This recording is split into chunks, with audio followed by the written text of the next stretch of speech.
Hello जी दोस्तों, स्वागत है आप सबका हमारे YouTube channel SB education classes पर। इस वीडियो में हम साइंस के मोस्ट इंपॉर्टेंट प्रश्न करने वाले हैं जो आपके एग्जाम के लिए बहुत इंपॉर्टेंट होने वाला है। तो आप लोग इस वीडियो को अंत तक जरूर देखिएगा। चलिए वीडियो को स्टार्ट करते हैं। पहला सवाल है, काला हीरा तथा काला शीशा कहते हैं। तो काला हीरा कहते हैं कार्बोनेडो को और काला शीशा कहते हैं ग्रेफाइट को। आपको याद रखना है। अगला सवाल है, शरीर की सबसे छोटी अस्थि है। अस्थि माने हड्डी। तो शरीर की सबसे छोटी अस्थि होती है स्टेपिस की अस्थि, जो कि हमारे कान में पाई जाती है। अगला सवाल है, जीवन रक्षक हार्मोन कहते हैं। जीवन रक्षक हार्मोन किसे कहते हैं?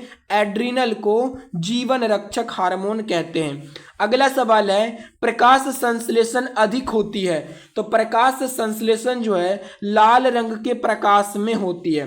प्रकाश संश्लेषण अधिक किस में होती है? तो जब प्रकाश का रंग लाल होता है उसमें प्रकाश संश्लेषण की क्रिया अधिक होती है। आपको याद रखना है। अगला सवाल है, आत्महत्या की थैली कहलाता है। तो लाइसोसोम को हम आत्महत्या की थैली कहते हैं। आपको याद रखना है। अगला सवाल है, द्रवित पेट्रोलियम गैस है। तो द्रवित पेट्रोलियम गैस होता है ब्यूटेन तथा प्रोपेन गैस का मिश्रण।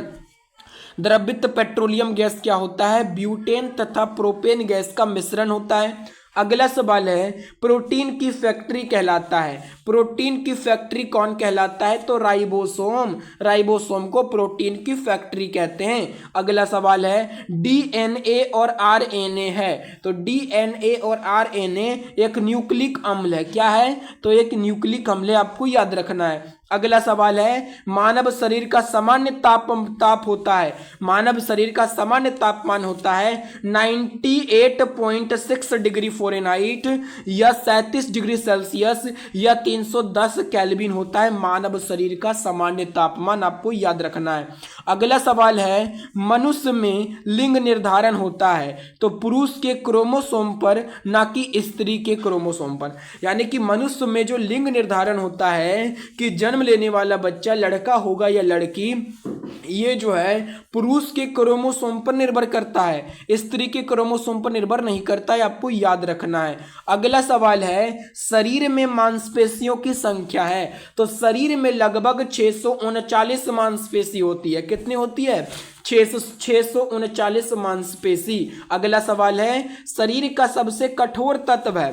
तो शरीर का सबसे कठोर तत्व है एनामिल। कौन है? एनामिल, जो कि दांत की हड्डी होती है। शरीर का सबसे कठोर तत्व कौन सा है? एनामिल है। अगला सवाल है, संसार का सबसे बड़ा पक्षी है शुतुरमुर्ग है।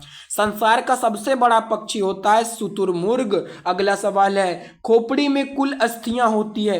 तो खोपड़ी में हड्डियों की संख्या 8 होती है। खोपड़ी में कितनी होती है? 8 होती है। अगला सवाल है, जीन के संश्लेषण से संबंधित व्यक्ति है। तो हर गोविंद खुराना जीन के संश्लेषण से संबंधित व्यक्ति है। अगला सवाल है, संसार का सबसे छोटा पुष्प है। संसार का सबसे छोटा पुष्प होता है बुल्फिया। कौन सा होता है संसार का सबसे छोटा पुष्प? बुल्फिया। अगला सवाल है, पुरुष जीन संघटक होते हैं। तो पुरुष में जो जीन क्रोमोसोम होते हैं वो XY होते हैं, और अगर हम मादा की बात करें तो उसमें XX होते हैं। आपको याद रखना है। अगला सवाल है, प्रकाश संश्लेषण क्रिया में ऑक्सीजन मिलता है। तो प्रकाश संश्लेषण क्रिया में ऑक्सीजन जो है जल से मिलता है। कहां से मिलता है? जल से मिलता है। अगला सवाल है, प्रकाश संश्लेषण के लिए आवश्यक गैस है। तो कार्बन डाइऑक्साइड की भी आवश्यकता पड़ती है प्रकाश संश्लेषण के लिए। अगला सवाल है, मधुमेह रोग होता है। तो मधुमेह नामक रोग ये इंसुलिन की कमी के कारण होता है। किसकी कमी के कारण होता है मधुमेह रोग? इंसुलिन की कमी के कारण होता है। अगला सवाल है, पौधे का मुख्य प्रकाश संश्लेषी अंग है पत्ती। पौधे का मुख्य प्रकाश संश्लेषी अंग कौन सा है? पत्ती। पत्ती में ही प्रकाश संश्लेषण की क्रिया होती है। आपको याद रखना है। अगला सवाल है, ब्रोंकाइटिस एक रोग है। ब्रोंकाइटिस जो है एक रोग है। तो कृत्रिम हृदय का रोग है ब्रोंकाइटिस। अगला सवाल है, एक लड़का अपने पिता से क्रोमोसोम पाता है, तो एक लड़का अपने पिता से जो है 22 प्लस में 22 क्रोमोसोम पाता है, क्योंकि जो 22 होता है यही निर्धारण करता है कि वह जो है बच्चा है, वह जो है लड़का पैदा हुआ है। तो एक लड़का अपने पिता से जो है 22 प्लस 22 क्रोमोसोम लेता है। अगर लड़की की बात करें तो एक लड़की अपने पिता से 22 प्लस X क्रोमोसोम लेती है, ये आपको याद रखना है। तो अगर आपको ये वीडियो पसंद आया है तो वीडियो को लाइक और हमारे चैनल को सब्सक्राइब जरूर कर लीजिएगा। धन्यवाद।